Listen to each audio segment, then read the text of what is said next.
All right, futures suggest an upside move, modest at best, this Monday morning when the market opens. And Keith Fitz is with us now.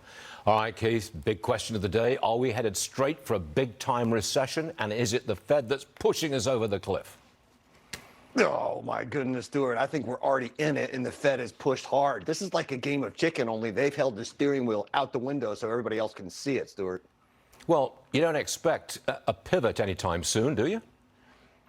Well, that's the narrative that's driving rallies like this morning. That's what everybody's hoping is they're going to blink or they're going to pivot. But the long answer is no, I don't expect it. I think they're going to maintain course foolishly and really double foolishly, for lack of a better. Well, when we say recession here, I'm talking something really serious. I mean, where you've got maybe a 5% contraction of the economy.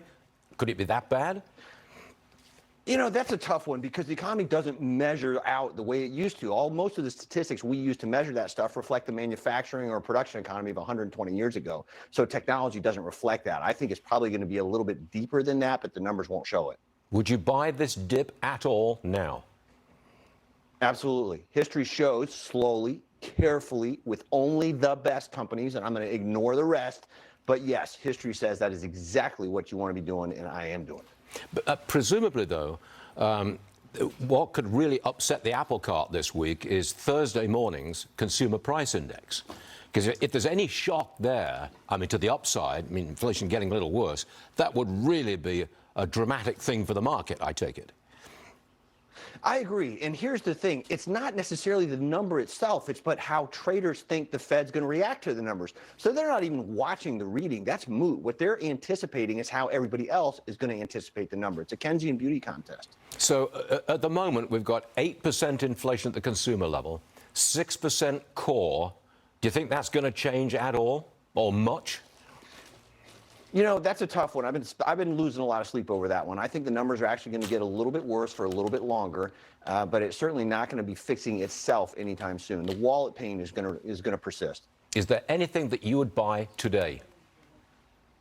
Not today, because I want to see how we settle out. This rally strikes me as a little premature today. I think it's reflex. Been doing this a long time. It doesn't feel right. And when I get that feeling, I'm just going to sit back. There's no rush.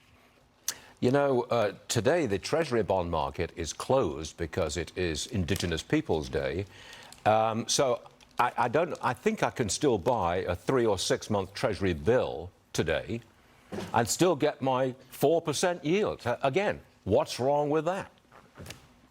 Well, there's nothing wrong with that. I mean, you know, if safety is where your head is, then, and it's right for you, you should pursue that. So it's not just a question of buy blindly or wade in when you don't want to. It's a question of doing what's right for every individual investor. We have a saying here, you know, all investments involve risk, but not all risks are worth the investment. I just want to hold on to my capital as long as I can and spit it out through my retirement. Me too. Just like everybody else, I think. We're in the same boat. All right, Yep. Keith, you're all right. We'll see you again real soon.